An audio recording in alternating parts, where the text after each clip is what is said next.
Good afternoon. My name is Bill Smith. I am at the Shawnee Indian Village at Peckuwe in the George Rogers Clark Park.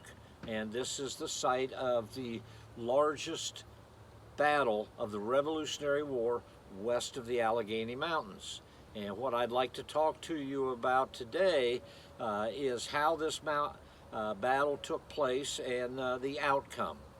In studying American history in schools, many students think that the Revolutionary War only occurred up and down the East Coast, when in fact there was a fierce battle going on out west in the Ohio Territory and the Indiana and Kentucky territories.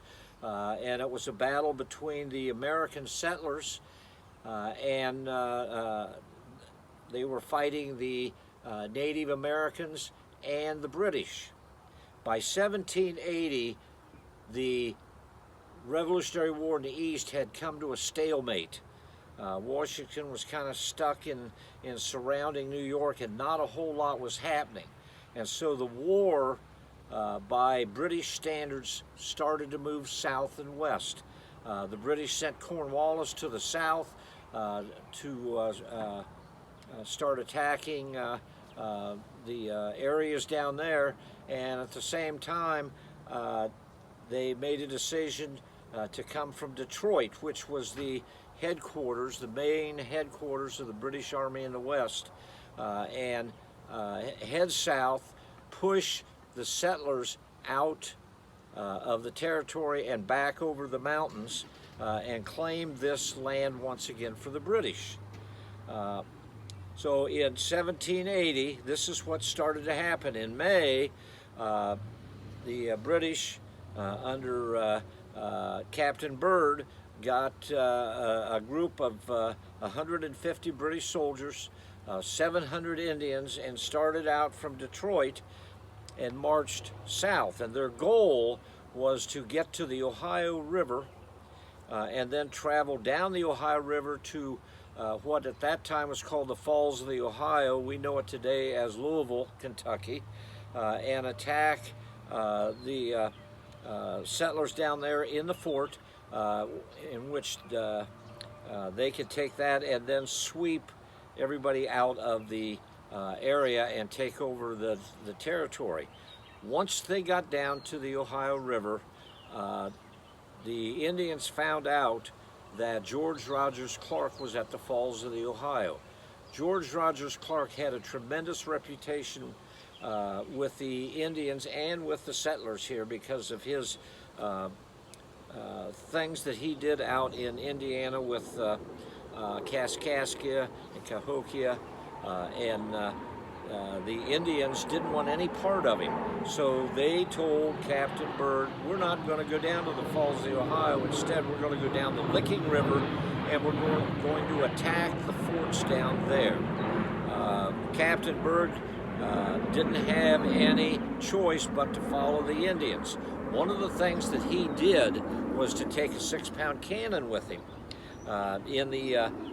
Back in those days, if you tried to surround a fort and all you had were flintlock muskets, you weren't going to do much damage. But if you could bring a cannon, it would knock down the walls of the fort and make the people inside the fort surrender.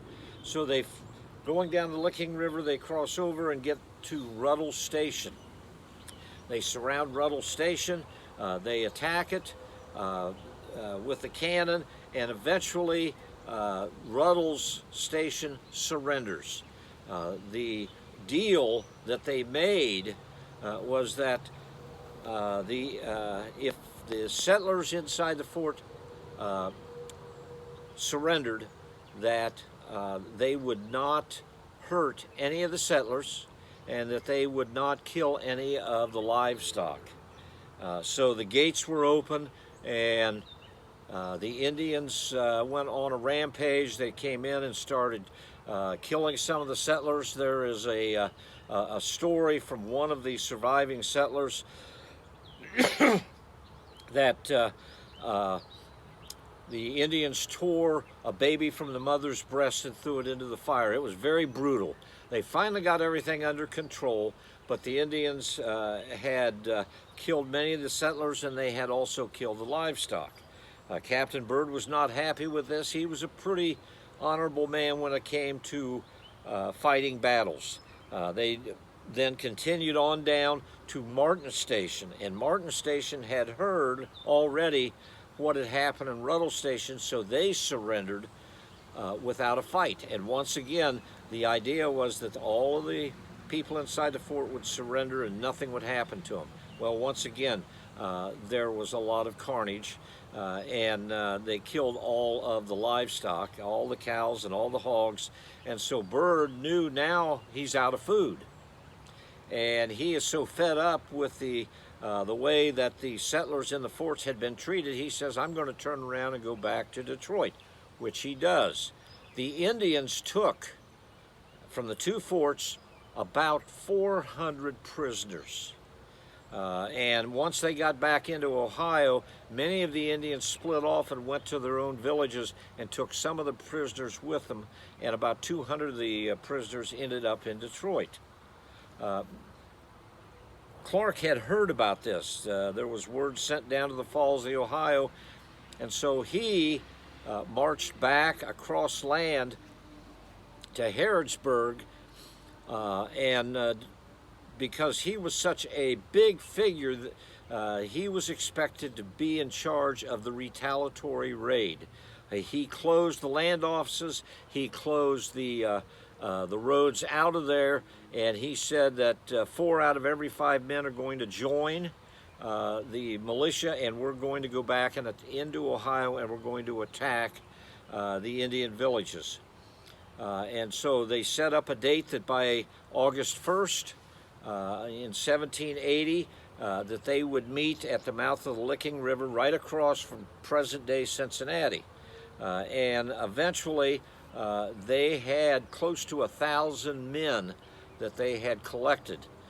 They crossed the Ohio River and started their march upward to the Indian villages.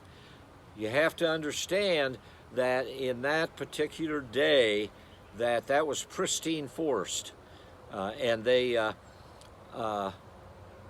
had to cut a road the whole way up so that they could get not only the wagons which carry their supplies and their ammunition, but also the cannon. So it took them quite a while. It took them about 7 days to cut the road from Cincinnati all the way up to what is present-day Old Town on Route 68. And at that time, Old Town was in a principal Indian village called Chilaugatha.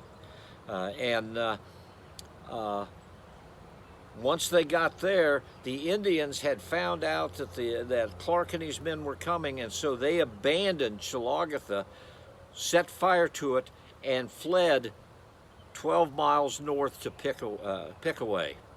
Once Clark and his men got there and found that the village was abandoned, they stayed overnight. They used the corn for food, and then they cut down acres and acres of corn, which was the principal crop of the Indians. They then started out the march up what is essentially present day. It starts out from 68 in Yellow Springs. It becomes Polecat Road, and then it turns into Tecumseh Road, and they got to the Mad River. Once they were on the south side of the Mad River, Clark, who was a very smart general, decided to separate his forces so that he could outflank the Indians. And the Indians had around roughly 300 people capable of fighting. So Clark had taken Colonel Benjamin Logan and sent him around the right flank on the south side of the Mad River. He told Colonels Lynn and Floyd that they were to go around the left flank and try to come in behind the Indians. And then Clark stayed in the center along with Colonel Slaughter and the cannon. And once the flanking action had taken place, then he was going to come up the middle and attack the Indians, and also attack the triangular fort that was here. That triangular fort, as far as we can tell, was located somewhere in the neighborhood of where the Hertzler house is today. So they start out, and right away they run into some real serious problems. Colonel Logan, trying to go down the Mad River and finding a place to cross, couldn't do it because the river was so high at that point. They could not find a good place to cross, and if they did find a place to cross, the cliffs were so high they couldn't get up to the other side and then start to go north and west and surround the Indians. Eventually, Logan, and he was led, his scout was Simon Kenton, who had been here, was captured by the Indians several years before that, and had ran the gauntlet here. Anyway, they had to go all the way into Springfield before they could get around to come in the back side of the Indians, and as a result, they were never part of the battle.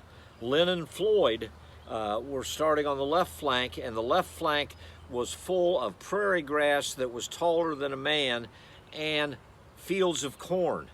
And once Lynn and Floyd started that way, the Indians, hiding in that grass and those and the corn, started firing, and that battle ensued all the way up west and north for several hours.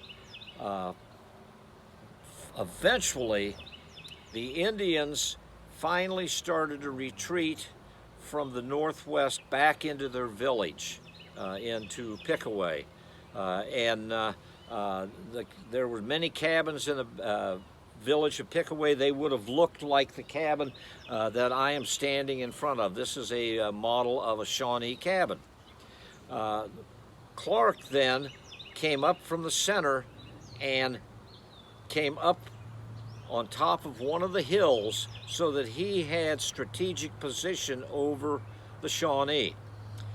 He then formed a hollow square with the cannon in the middle. And he was getting ready to fire the cannon, and then all of a sudden, the Indians come out of the triangular fort and they form a straight line. And that's not typical of the Indians. They were the type of people who fought guerrilla style, rock to rock, tree to tree, but now they formed a straight line, and at first Clark's men thought, well, maybe they are surrendering, and so they didn't shoot. But what they were doing was buying time so that a group of Indians that they had sent out to their right could come up behind Clark and attack the hollow square. And they started to do that, but Clark ran those people away from the hollow square. And then the Indians went back into the fort and their cabins. About that time, there was one of the people dressed as an Indian started running toward the line, the Clark's defensive line, yelling, "Don't shoot, don't shoot, I'm a Virginian." But in the heat of battle, he was shot and mortally wounded. And we found out later that the person shot and killed was no other than Joseph Clark, a cousin of George Rogers Clark, who was captured by the Indians several years before that. Anyway, the cannon was set up to fire on the fort, and it started to just break the post off one after the other, and they were also firing at the cabins, and there was no way the Indians could sustain any defense at this point. So they all fled, and they went back east and around that way, back east and then north, back into the cliffs where the women and children had been secured before the battle. And because Logan, remember, he was supposed to come up behind the Indians on the right flank, because he never got to the battle, the Indians were able to escape and made their way to what today is Peckuwe. Tecumseh, who many people feel was born here around the village of Peckuwe, over by the Mad River, was at the battle, but at that time in 1780 he was only 12 years old, so he was not part of it. He was with the women and children. Clark and his men had taken the ground. They had defeated the Indians in 2 Indian villages. They had cleared out Peckuwe, and the next day they burnt the cabins down. The dead for Clark that took place during the battle were buried in the cabin floors, and then the cabins were burned on top of them, and that was to keep the Indians from coming back, digging up the bodies and mutilating them, which was kind of an Indian habit. They next spent 2 days in cutting down and burning all of the corn. And like I said, that the principal crop of the Indians was corn. They basically burned and destroyed 800 acres of corn, which really gave the Indians for the winter a problem with food. This was a significant battle. The Indians never settled here again. They went north and west. It is, like I said, the largest battle that took place west of the Allegheny Mountains. I would recommend to all of you, if you have not been out to the park, there is a wonderful recreation of an Indian village out here. There is a triangular fort that has been put on site that is about 1/6 the size of the actual fort. It is a place that, thank goodness, the George Rogers Clark Heritage Association and the Park District saved this site so that people can visit it. Thank you very much. Thank you. Thanks for joining us again for Once Upon a Time in History. And thank you, Bill Smith, for that great presentation. Thank you.